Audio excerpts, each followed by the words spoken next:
Coucou à tous. Aujourd'hui, on va parler de l'opportunité, de la chance de ne pas se voiler la face, de pouvoir regarder les choses telles qu'elles sont et d'être réaliste avec sa situation, quelle qu'elle soit. Lorsque vous cherchez des informations sur les flammes jumelles, les liens d'âme, les liens spirituels ou même un parcours d'éveil, je pense qu'il est opportun de pouvoir faire la part des choses entre ce que l'on vous vend ou ce que globalement certaines informations ou vidéos peuvent vous vendre et ce qui est bon à retenir, à glaner.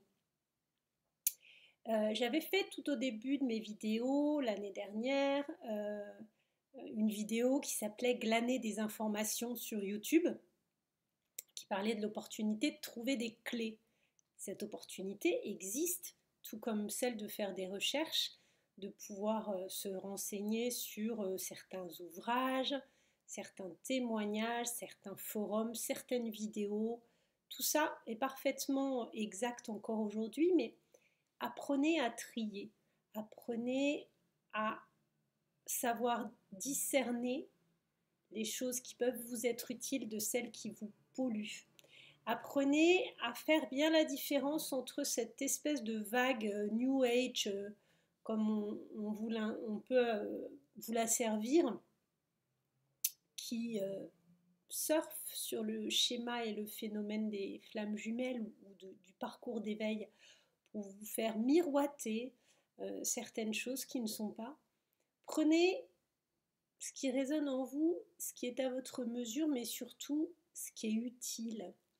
Je me souviens avoir regardé moi aussi en début 2020, lorsque c'était le premier confinement, beaucoup de vidéos sur les flammes jumelles pour me renseigner, puisque je découvrais en fait de manière approfondie ce concept dont j'avais pris conscience quelques années auparavant, mais que j'avais du mal à accepter. C'est-à-dire, je me disais, je vis quelque chose de spécial, mais j'avais une espèce de tendance à me dire, je veux pas que ce soit ça, parce que c'était souffrant pour moi, c'était douloureux, c'était un amour impossible. Et j'étais très mal à l'aise avec ça pendant plusieurs années avant de l'assumer.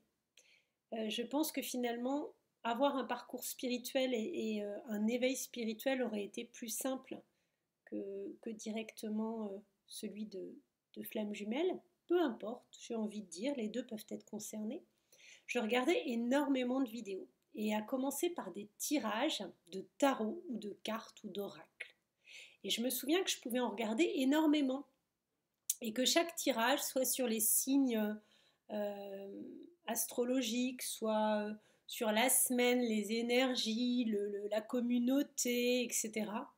Je regardais ça avec d'un côté émerveillement et étonnement, et on me disait oh là là mais c'est super, le masculin va revenir, c'est super, il va débouler, il va clamer son amour, il va offrir son petit cœur tout palpitant parce qu'il sera capable de se reconnecter à ses émotions, et hop, il va venir tel je ne sais qui, vous déclarer sa flamme. Et plein de gens étaient complètement happés par ça, parce que ça leur mettait du baume au cœur.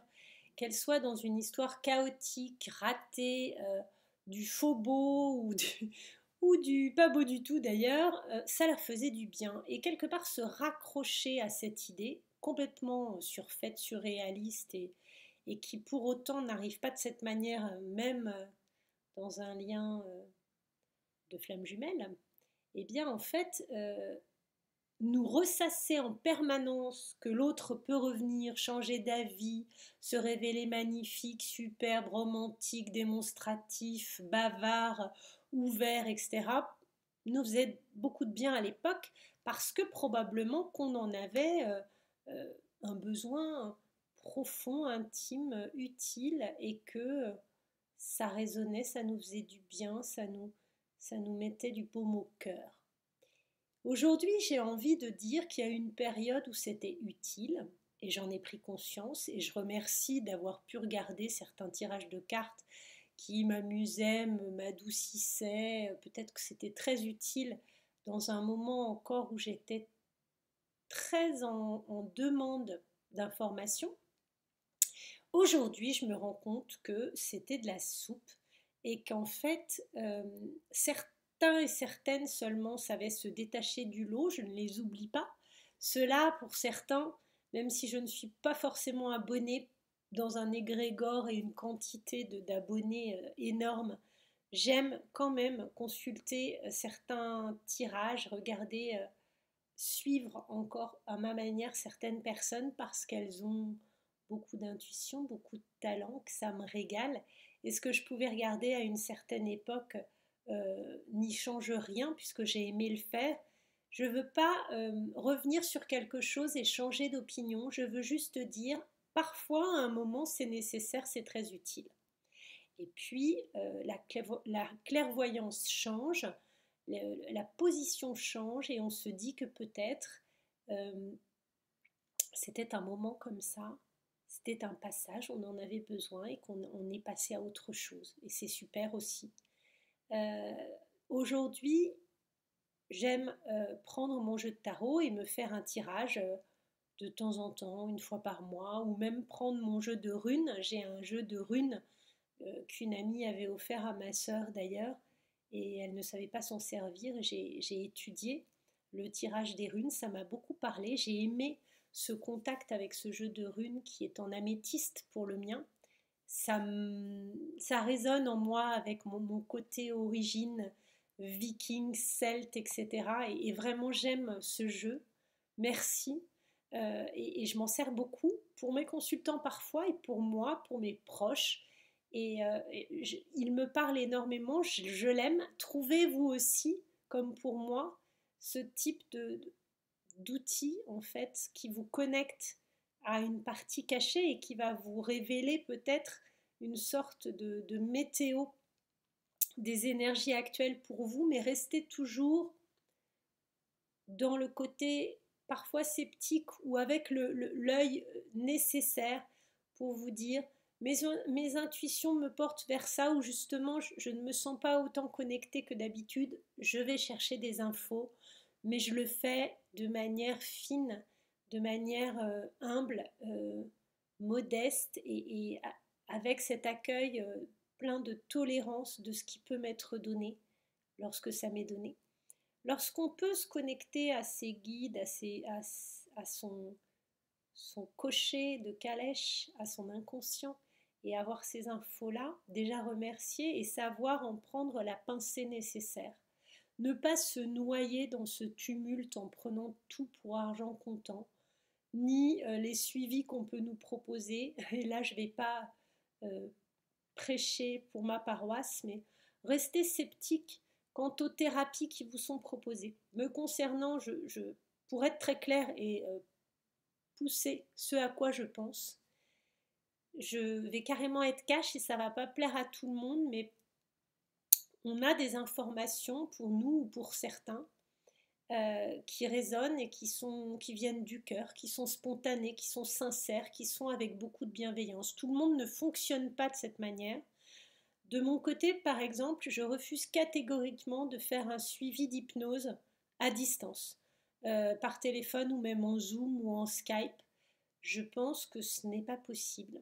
C'est énergétique, donc on peut être relié par un Zoom et je fais beaucoup de séances par ce biais-là en accompagnement de liens d'âme, de liens spirituels ou même de parcours d'éveil ou plus particulièrement flammes jumelles, mais je ne souhaite pas proposer une thérapie avec des séances où la personne que je vais suivre en hypnose va être à plusieurs centaines ou milliers de kilomètres, avec le risque que la communication soit coupée et que mon patient, mon consultant ou ma consultante se retrouve loin de moi, dans une position peut-être souffrante s'il est en abréaction, ce que l'on appelle abréaction, c'est-à-dire suite à un travail sur un sujet qui peut le traumatiser, eh bien je ne suis pas là physiquement pour pouvoir réagir, interrompre ou adoucir les choses si on travaille sur une blessure, un trauma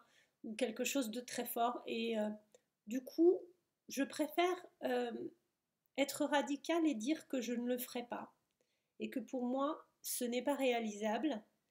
Vous interpréterez ce que vous voulez sur ceux qui choisissent de le proposer, mais surtout quand il y a plusieurs séances.